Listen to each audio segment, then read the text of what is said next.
I never believed in ghosts, until that night. I was driving home late, down a lonely stretch of road. Streetlights flickered in the distance, and the trees loomed like silent sentinels. My phone's battery was nearly dead. The radio crackled and died.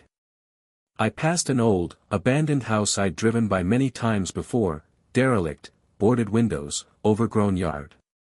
Yet something made me slow down. As I drove past, I glimpsed movement in one of the upstairs windows, just a flicker, like a shadow passing behind tattered curtains. My heart thumped, but I told myself it was just my imagination. A few minutes later, my engine sputtered and died. I coasted to a stop. No warning. No lights. I cursed softly, trying the key again. Nothing. I grabbed my phone, 2% battery. No signal. I got out to look around. The road was empty, the old house stood silent. The air felt heavy, colder than the night should be. My breath came in shallow puffs in the dark. Then I heard it, a soft whisper, almost a sigh, coming from behind me. I spun around. Nothing. Just darkness. I hurried back to my car, fumbling for the door handle. As I reached it, a voice, so quiet I almost missed it, whispered, "Don't go." I froze. The engine suddenly roared to life. Lights flickered on inside the house. I slammed my foot on the gas and sped away. My mind raced. What had I heard? What had I seen? When I finally made it home, safe in my apartment, I shook it off. Maybe stress, exhaustion. But I couldn't sleep. Something was watching. The next morning, I revisited the scene. I needed answers. I drove back to that stretch of road, early, before sunrise. The old house was still there, but silent, dark, derelict as always. I walked up the gravel path, footsteps crunching. The door was locked. The windows were boarded. But through cracks in the boards, I slipped my phone's flashlight inside. The interior was dusty, decayed, like it had been abandoned for decades. Old wallpaper peeled, furniture rotted, cobwebs everywhere. As I circled the house, I paused at one side window. My flashlight beam landed on something. A silhouette, tall, slender, standing in the second-floor corner. I stood frozen. The figure was motionless. I blinked. When I looked again, gone. I pounded my fist against the boards. "Who's there?" I demanded, voice trembling. Silence. Then the whisper, "Please," it came again, faint, from upstairs. Something inside me forced me to go closer. I walked around to the front, found a broken side window near the back of the house.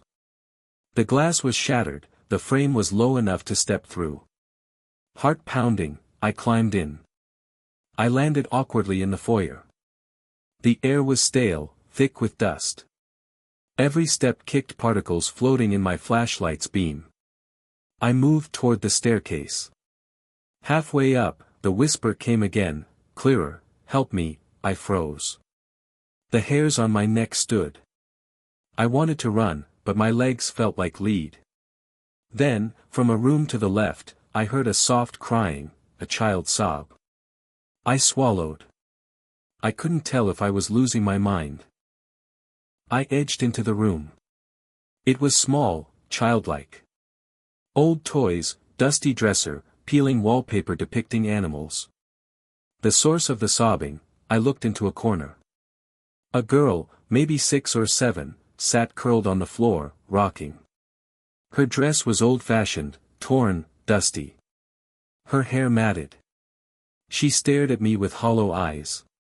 She didn't move when I entered, didn't look away. I whispered, "Are you okay?" She only cried, "Help me." I took a step closer. The air felt electric. I extended a hand, but she vanished. The sobbing stopped. The room fell silent. I backed out, heart hammering. In the hallway, something brushed past me, cold breath on my neck. I turned, but nothing there. Then the whisper, directly behind me, "You saw me." I staggered back, panic rising. I fled down the stairs, nearly tripping on broken boards. Out of the house I ran, through the broken window, into the night. My phone buzzed, 1% battery left. A text, "Why did you come back?" I jumped. Who could have sent that? I fled that road as fast as I could, hands on the wheel, staring ahead. When I got home, I locked every door and window. I didn't sleep. Over the next few days, odd things started to happen. My phone flickered. Solar digital displays glowed briefly. At night, I'd hear faint footsteps in my empty apartment, or whispering voices from the walls. One night, as I lay in bed staring at the ceiling, my phone lit up spontaneously. A photo opened, one I didn't take. In the image, the old house. Empty. But in one window, a little girl's face pressed against the glass. Her mouth open in a silent plea. My blood ran cold. I locked the photo, deleted it, closed my eyes, but the face haunted me in dreams, hollow eyes, dusty hair, pleading lips. The next day, I paired a new app, a voice recorder, and left it running in my hallway overnight, hoping to catch something. In the morning, playback was mostly silence, just ambient. Then, faint at 3:17 a.m., the same whisper, "Help me." I jumped. Replayed. It was real. I tried calling paranormal investigators, but they dismissed me, weak signal, audio artifact. They didn't believe me. So I decided to go back to that house, one last time. I arrived at dusk. The place looked more worn than before, as if time passed faster inside its walls. My flashlight felt weak. I slipped in through the broken side window again. As I did, the air grew chill and oppressive. I shivered. I climbed the stairs. The hallway floor moaned underfoot. The door to the nursery was cracked open. I peeked in, empty. But then I saw footprints, dusty footprints in the soft layer of dust, leading to the far wall. They stopped at a small, hidden door I hadn't noticed before, behind wallpaper that was peeling. The door was slightly ajar. I pressed my hand to the knob. It moved. I opened into a narrow staircase descending into darkness, a hidden basement. My heart hammered. But I had to know. I stepped down. The stairs creaked, the walls felt alive, pressing inward. At the bottom, I stood in a small stone chamber. The air was cold, damp. In the center, a broken crib, rotted, splintered. The child's blanket lay crumpled in debris. As I swallowed, I heard a voice above me, from the ceiling, "She's trapped." I spun, flashlight illuminating walls. On a wall, old writing, scratched, "She waits in the dark." Then the sobbing returned. Louder. Echoing. It came from the shadows in the corner. I swung beam, nothing. Then on the far wall, the girl appeared, translucent. She looked terrified, trapped in the shadows. I whispered, "Who are you?" She said, "I was buried alive." Chills racked me. She told me her name, Annabelle. She had lived more than a century ago with her family in that house. One night, disaster struck. Plague, famine, death. The townspeople, in fear and panic, locked her with her mother in the basement, leaving them to die. The house decayed. Her spirit could never leave, she lingered, bound by betrayal. She begged, "Free me." I stepped back. "How?" She pointed to the crib. In the wreckage, I saw something half buried, a locket. I hammered at debris until I dislodged it. Flicked it open, inside, a photograph. It was blurred, but I saw her mother, Annabelle, as a child. She whispered, "Take it away."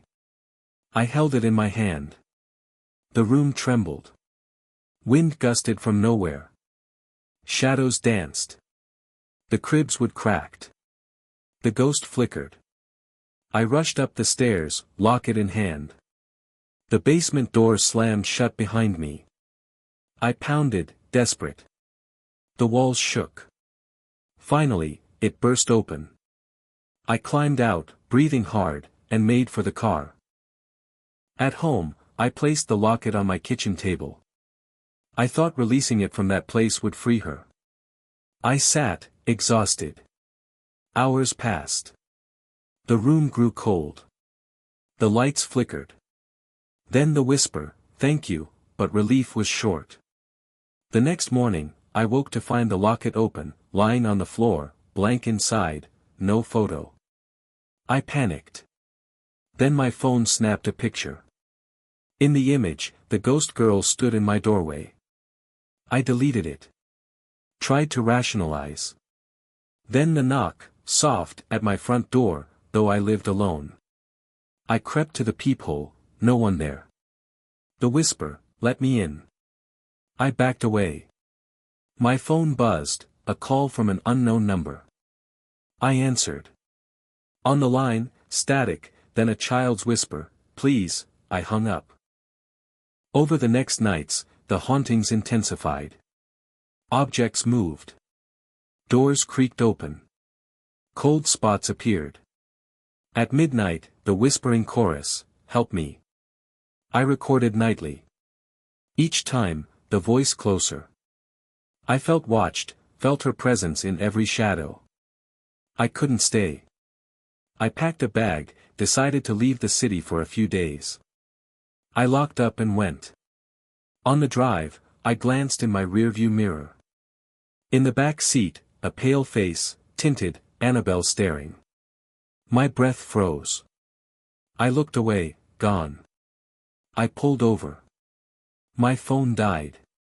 I sat trembling. Then the car radio clicked on by itself.